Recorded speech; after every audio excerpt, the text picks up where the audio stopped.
Welcome to the Eric Erickson Show podcast, Hour 3. Greetings and welcome. It is Eric Erickson here. The phone number, 877-973-7425. Should you wish to be on the program. Good news and bad news and, well, all sorts of news related to the border situation. The number of people showing up at the border since Title 42 expired has declined. We're not seeing the wave of people we thought. Part of that is because a federal judge in Florida blocked the Biden administration from allowing people into the country if they were going to let them roam free. So we didn't get as many people, not because they're there, but because the border agents were forced to enforce rules that they otherwise wouldn't have to have been enforced. But it is good that there are less. The problem here is that we still got a crisis at the border, and we still have children in charge.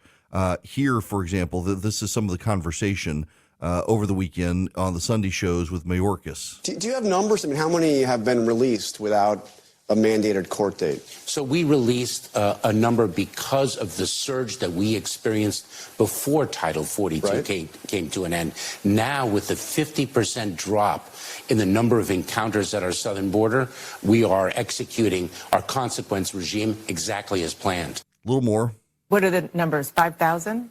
So we have seen, I think, approximately 6,300 on Friday and about 4,200 yesterday by the United States Border Patrol, and we saw over 10,000 before the end of Title 42 earlier last week.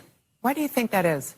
Because we have communicated very clearly a vitally important message to the individuals who are thinking of arriving at our southern border. There is a lawful, safe, and orderly way to arrive in the United States that is through the pathways that President Biden has expanded in an unprecedented way, and then there's a consequence if one does not use those lawful pathways. And that consequence is removal from the United States, a deportation, and encountering a 5-year ban on reentry and possible criminal prosecution. Right, that they're not really enforcing. This is Congressman Mark Green. Here with me now with his view is the Homeland Security House Chairman Mark Green of Tennessee. You just heard the Secretary say that the number of border crossings has been cut in half since Title 42 expired. That unequivocally is good news, right? Well, Dana, first, thanks for having me on the show, and happy Mother's Day. What the Secretary failed to say is that this week has seen more crossings than any week in our history. Yes, there was some anticipation, and so people started coming across at higher numbers, in fact, record-breaking numbers at the first part of the week.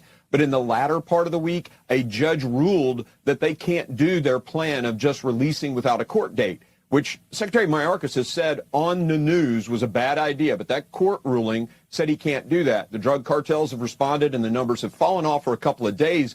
But he admitted just moments ago that they can't predict the peak. CBP said 40% increase is expected with Title 42 gone. That's another 9 million people in 2 years. I mean, they've already let 5.04 million encounters and 1.5 million gotaways as they've tried to manage border security and not secure our border. So, I'm sorry. I disagree with the Secretary.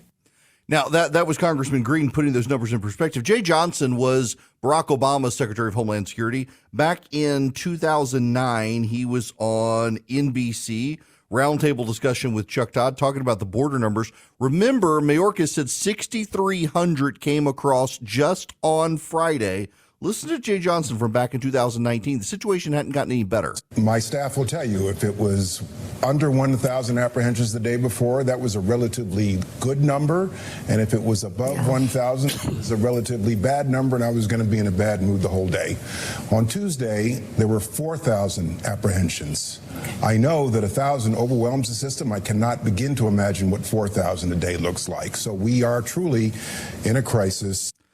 That was 2019 with Trump in charge, 4,000. We had 6,300 come across on Friday alone. More than 10,000 a day on average last week when you add in Monday through Friday. And then from multiple Customs Border Patrol sources, Bill Malugin at Fox notes Border Patrol agents in San Diego arrested an Afghan national on the FBI's terror watch list after he crossed illegally with a group of migrants near Otay Mesa, California on Wednesday. The FBI confirmed the match and is leading the investigation. He's reached out, Bill Malugin has, to CBP for comment. They tell me they'll get back. Darrell Issa, the congressman for the area, tells Bill Malugin his office has confirmed the arrest with their contacts and released the following statement. Biden's open borders aren't just a gateway to 5 million illegals, record human and child trafficking, and the deadliest drug crisis in our history. Biden's reckless policy is also an open invitation to even the most wanted terrorists in the world to come to America. They know they'll never have to leave. The nation knows what's going on, and this president has only begun to be held accountable for what he's done. Now, what's notable here are the number of gotaways are estimated at 50,000. When you turn on the news this evening, I bet outside of Fox, you're probably not going to hear this story. It is now confirmed by Customs and Border Patrol that an Afghan national, that is someone from Afghanistan, who is on the FBI's terror watch list, was caught crossing the border in the San Diego area. Your reaction can be, this is great. They caught someone on the terror list crossing the border.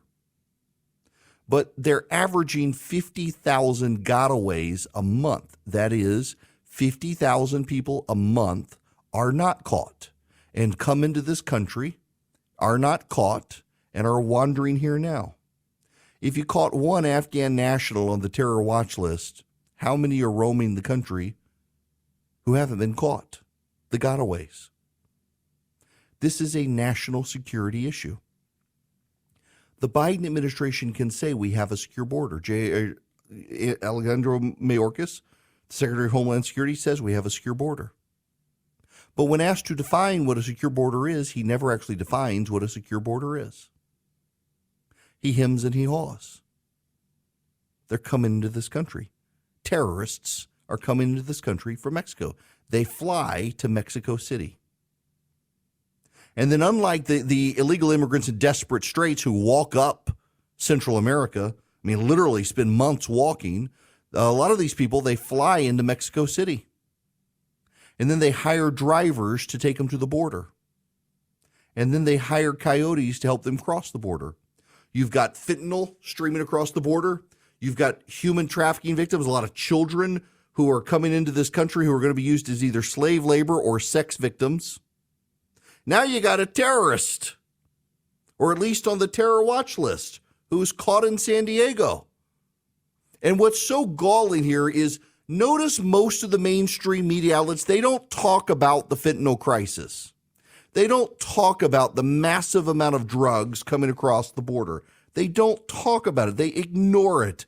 They don't want to whip people's sensibilities up. They don't want to get people's anger up. They want to get your anger up about all sorts of other stuff, but not about that. Not about the fentanyl crossing the border. And they don't want to talk about an Afghan national on the terror watch list who's coming to this country. Bill Malugin is not some arbitrary right-wing hit job reporter on Fox News. He's a respected, award-winning reporter. The left tried to disqualify him by saying he looks too good. I'm not making that up. They attacked Bill Malugin for saying in college he was a model for Abercrombie & Fitch. And that therefore you can't really trust the guy because he's just one of those pretty boys who gets on TV with no substance there. He's actually got a lot of substance. He's actually done a really good job covering the border. He's made a whole lot of news. And the Biden administration is wholly dismissive. We have a national security issue on our border. And with this border issue, the Biden administration wants to focus on, well, we got less numbers here. They expected a surge. They expected more than 10,000. That's what they were seeing. Illegal crossings in Texas have fallen off a cliff in the last 48 hours since Title 42's expiration. After a peak of 3,300 on May 8th in the Rio Grande Valley earlier this week, under 500 in the Rio Grande Valley in the last 24 hours. El Paso saw a big drop. There's more enforcement from Mexico. The state of Texas itself has taken to blocking entry, and migrants have gone to ports of entry. That's good. We should applaud this. Less than 500 encounters in the last 24 hours in the Rio Grande Valley yesterday, after 3,300 on Monday. That's a really good story. That's a great story. That's good news. But why is it happening? Mayorkas wants to take credit for it. He wants the Biden administration to take credit for it. He says the Biden administration has been giving these migrants cell phone apps. I'm sure they have fully charged cell phones with access to the internet while they're roaming the desert. That's what he says, though. He says we've given them an app. They can put it on their phone, and they can go through the app and go through the process there. That's why they're not coming. Is it that, or is it that the state of Texas itself, its National Guard, is blocking the border? Is it that, or is it that a federal judge in Florida has ordered the Biden administration's Customs and Border Patrol to stop people from coming across the border and not allowing them to be released into this country? It has nothing to do with the Biden administration. It has to do with Texas National Guard, and it has to do with the Border Patrol being ordered by a court to stop releasing people into the country, but to in fact detain them. The Biden administration is blessed by the actions of others. Had it been left to its own devices, we would still have a problem. Yes, it is good news. We have less than 500 people yesterday. But it's still 500 too many. And a wave is still approaching the border. There's a massive wave of people still headed this way. I keep having friends tell me they realized I was right. Every time you wash sheets from Boll & Branch, they get softer and softer. They're the most luxurious sheets.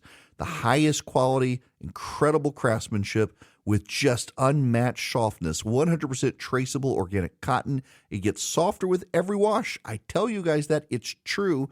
I can tell you it's a big difference. And I have bought different pairs of sheets to try to find some best. I keep coming back to my Boll & Branch sheets. They're incredible. They're buttery to the touch, super breathable. They're perfect for cooler weather and warmer weather. Why? The drape. You actually feel like you've got something of substance on you so you can snuggle in, but you don't get overwhelmingly hot during the summertime, and it's just the perfect weight under the blanket as well during the wintertime. I love Boll & Branch sheets. They're so luxurious. They're loved by 4 U.S. presidents. Got over 10,000 raving reviews. Right now, get 15% off your first order when you use promo code ERIC, E-R-I-C-K, at bollandbranch.com. That's Boll & Branch, B-O-L-L-A-N-D, branch.com. The promo code is ERIC, E-R-I-C-K. Exclusions apply. See site for details. Hello, welcome. It is Eric Erickson here. The phone number 877-973-7425. To the phones we go. Joe, you're up next. Welcome.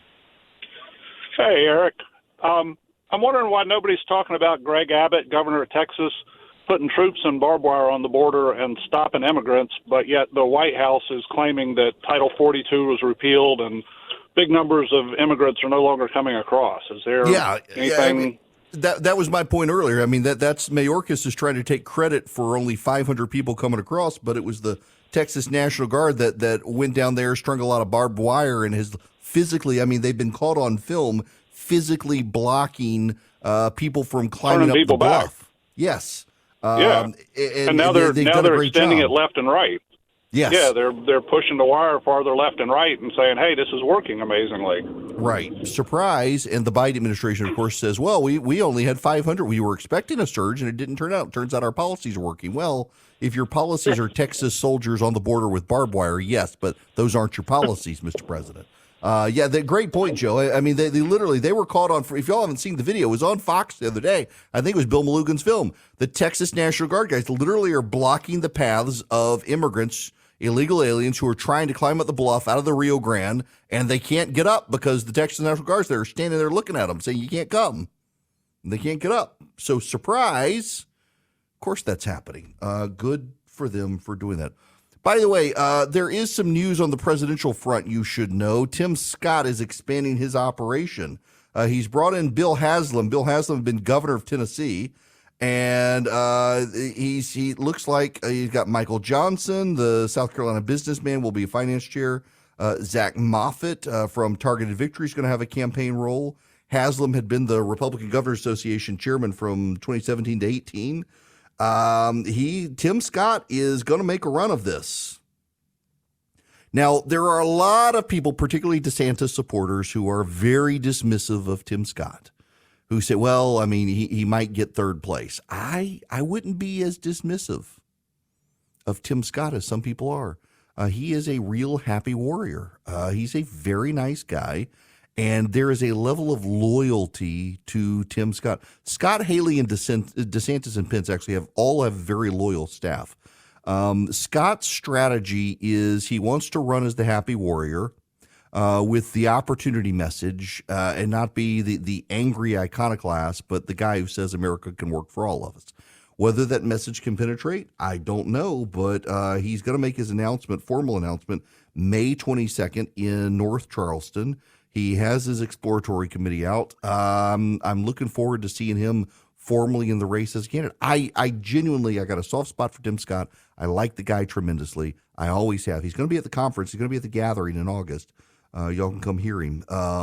He's just a profoundly good dude. Win or lose, he kind of has the message that I think we should want the candidates on the GOP to have. It's a very pro-America message, a very upbeat message, and I think he would be an asset in the field. And I mean, I know there are those dismissively saying, well, he's really running for vice president. Listen, I think he should give them all for a run for his money with a very upbeat, happy warrior message. So God bless him. And Bill Haslam, of course, was a well-liked, highly thought of governor of Tennessee. And he's got a lot of fundraising connections that can help Scott raise money. It's just going to be interesting to see Scott and Haley fighting over South Carolina. That in and of itself will be an interesting fight to watch. Now, we got to move on. We've got to talk to you about mercenaries when we come back. I'll give you a little bit of history lesson on what's going on in Ukraine. It's actually kind of funny. Welcome. It is Eric Erickson here. Glad to have you with me. I want to take you through a history lesson, and I may not get it all. It's been a long time since I studied and have to reread and refresh my mind. Let's begin with the table knife, shall we? Do you know where the table knife comes from? The table knife comes from Cardinal Richelieu. Cardinal Richelieu was the advisor to Louis XIII in France. Richelieu was very, very powerful, and Richelieu kind of invented the nation state. So essentially, France was a feudal kingdom where you had lots of dukes who had their own armies, and Richelieu didn't like it because you had a king of France, but all these dukes with their own standing armies and bases of power could always rival the king. And Richelieu, over time, set about undermining that and consolidating power behind the king, making the dukes give up their armies and give them to the king, and the king oversaw them and professionalized the force. Over time, whittling down mercenaries in favor of a professional force. Now, this was not an idea that was very popular in a lot of places, in large part because of Machiavelli. Over in Florence, Machiavelli had convinced the local government to not hire mercenaries and instead use locals and an army because, being patriots, they would fight for their homeland, and it was a disaster. The mercenaries won. And actually, Machiavelli wrote to the prince to try to get in power, get back in good graces with the winners of the war, having used the patriots. But over time, Richelieu, among others, saw this as a good idea. You essentially get patriots involved. You train them up. You make a professionalized force They swear allegiance to the leader, or leader swear allegiance to the country, and they can outpace the mercenaries, because what sets the mercenaries apart and makes the mercenaries so great is they do it for a living. The mercenaries do it for a living. Therefore, the mercenary armies can be very good armies, very capable armies, compared to the professional armies.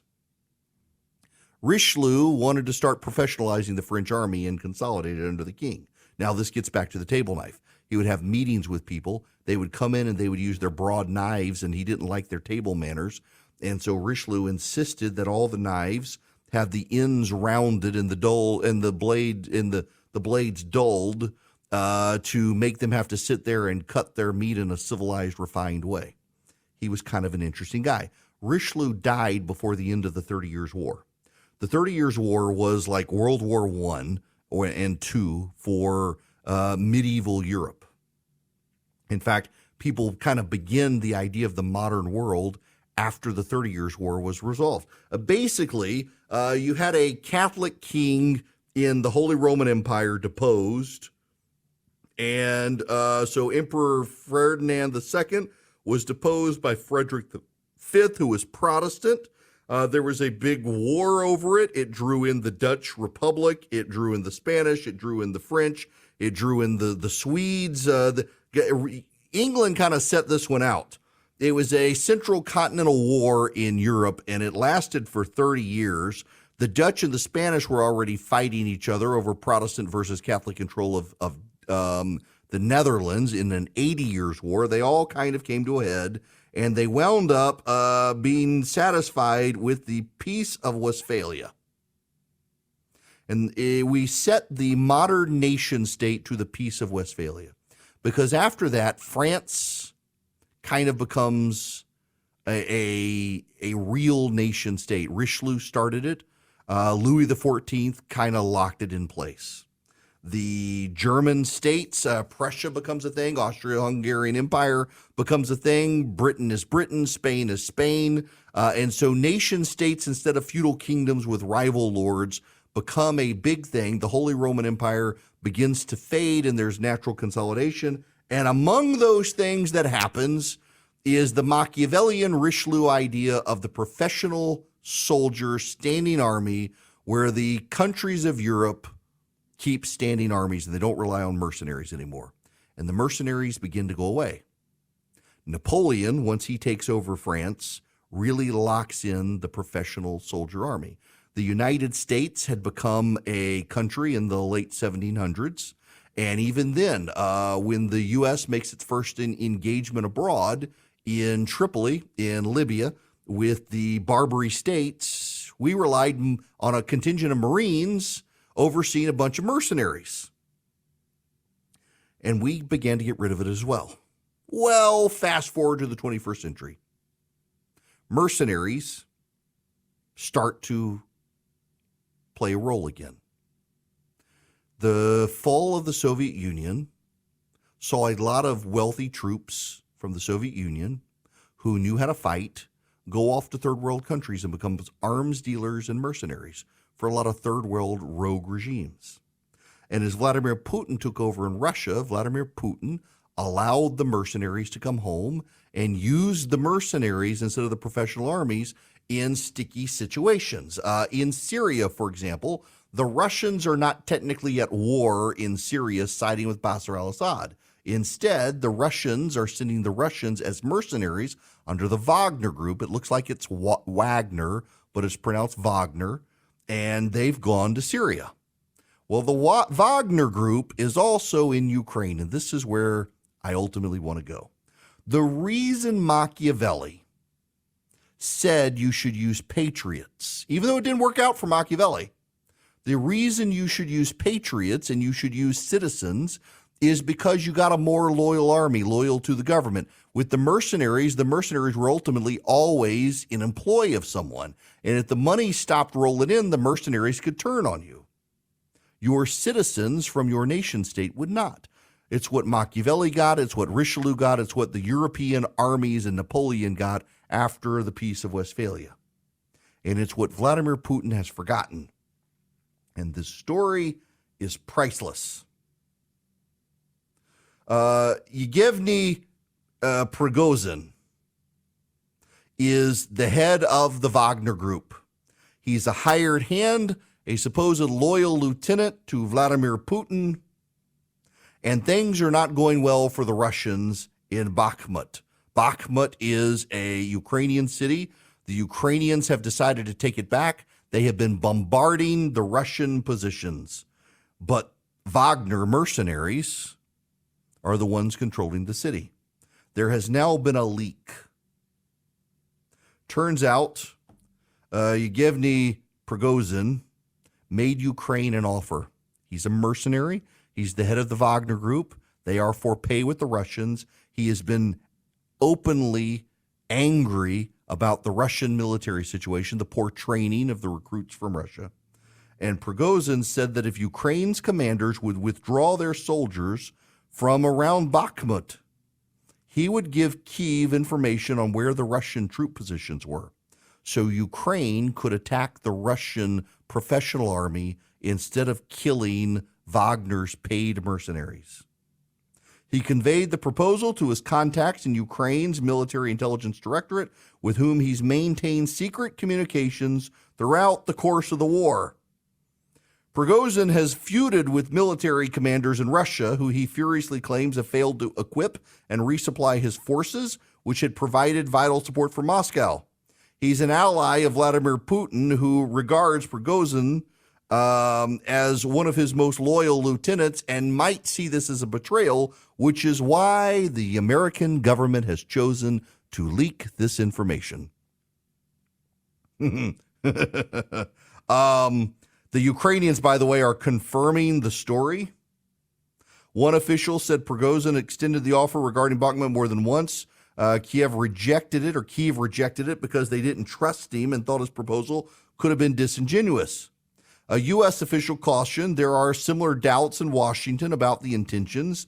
The Ukrainian and U.S. officials spoke on conditions of anonymity. However,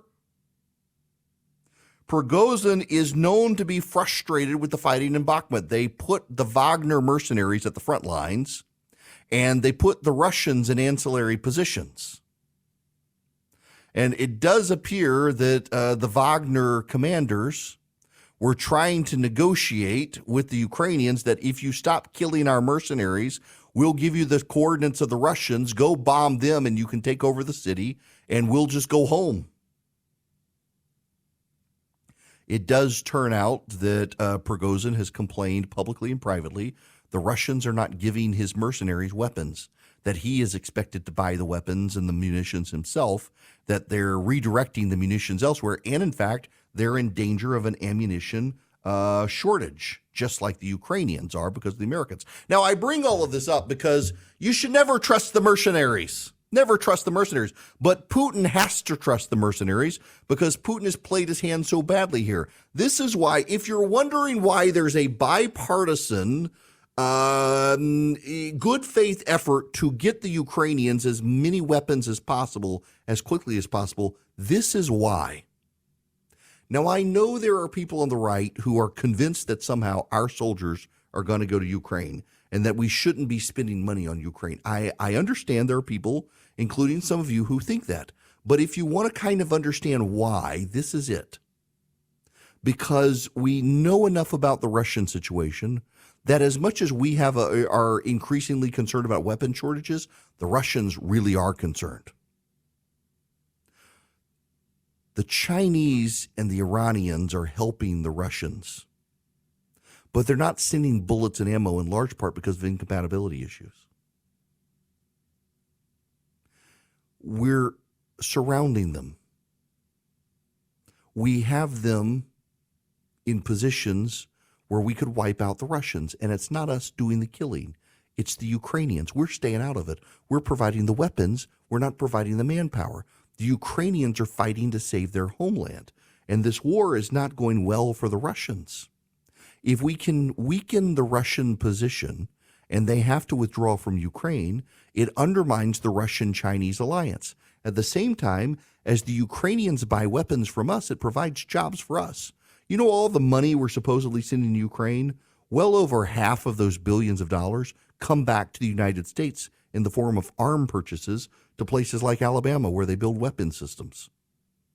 It's actually a really good financial position for us. It makes us the arsenal of democracy like we were in World War II without us committing our soldiers. And now we know from the leaks of intelligence that the Wagner mercenaries are kind of getting tired of Vladimir Putin's BS, and they're really tired of the military BS. This leak is deeply destabilizing to the Russians because it shows that the Wagner chief, if this isn't a ploy, if this is legit, he's undermining the Russian military operations. And that shows even further discord between the Russians and their mercenaries. And that, for us, is a very good thing. And we should hope for more of this, not less of this. And it's another reason we should continue to support the Ukrainians, because not us, them. They're the ones fighting, the Russians. And the Russians are not our friends. And all of us should understand Vladimir Putin and the Russians are not our friends. And anything we can do to weaken them is good for us. Something else that's good for you is getting Vision Computer to take over your computer needs. If you've got an IT department and you're struggling, or you can't afford an IT department, but you need computers for your office, you don't want to just outsource everything, let Vision Computer help you, because they can be your partner. They can be your IT department. And when your employees call, they answer the phone in about 15 seconds. If you go to visioncomputers.com, you can check them out, but you got to call them at 404-COMPUTE to ask about the Eric Erickson special. They will work with you on an incredible computer deal. More than that, if you need a computer for your kid, like I need a computer, I'm building one with Vision. This is how this whole deal worked out. Is I want my kid, he wants a gaming PC. He's wanted one for years. I'm finally at the point where he's also doing computer programming. I'm like, all right, we'll do it. I know nothing about him, but I know Vision Computer does. And Vision Computer can not only help him get set up, but they can be his tech support. So I don't have to be the computer fixer for once in the family. Vision does that, and they actually answer the phone. Call them at 404-COMPUTE. Let them custom build a PC for you. They ask you what you need. They ask you what you want. They build you one that's going to last you for a while. They give you their award-winning support.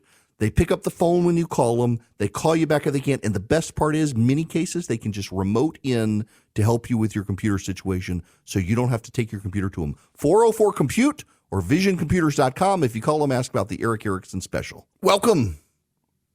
Ron DeSantis has signed legislation to defund DEI programs at Florida's colleges, and goodness gracious, the left is squealing like a stuck pig. Boy, do they hate it. Goodness gracious. Good for him, though, putting points on the board. You know, Politico has a story about Kamala Harris. This is the headline: Will Kamala Harris harm Joe Biden's reelection chances? History suggests targeting the vice president won't work, but this time might be different.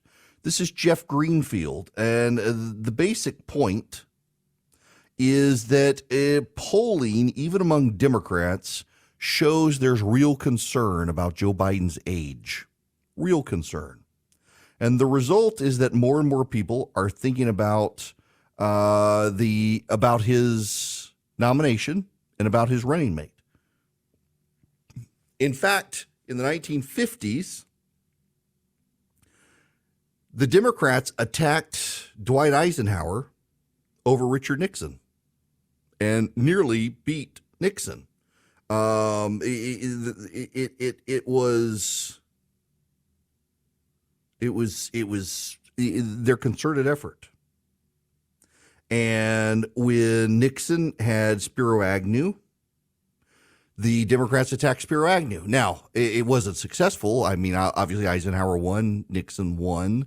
But the problem here is that Kamala Harris is the least liked politician in America right now. I mean, Kamala Harris polls worse than cancer and COVID. It's a problem. Kamala Harris's popularity is not good. And every time she opens her mouth, she says something stupid. And even her staff complains about the amount of things that she says. She's just not very good on the campaign trail with all of her inspired lines. And now, Deep Thoughts by Kamala Harris. With each day, renew our commitment to the urgency of now and the ability that we have collectively, all of us in it together, to do something about it. That was Deep Thoughts by Kamala Harris. I mean, she just says profound garbage. And Joe Biden is over 80 years old, oldest man alive to be president of the United States. I remember reading about when Ronald Reagan ran and people made a big deal about his age. In 1984, I guess he was in his late 60s, early 70s, and he had to use humor and jokes to talk about how back at the signing of the Declaration of Independence, he was in the room and stuff like that. And Thomas Jefferson was a friend of mine, and the public ate it up, and he delivered the lines way better than Joe Biden does. And also, George H.W. Bush was perceived by the public as being a highly competent successor in office, so much so that he won in 1988. Kamala Harris is not. Now, I don't think that will be the bulk of the GOP attacks against Joe Biden, but there will certainly be ancillary attacks against Kamala Harris.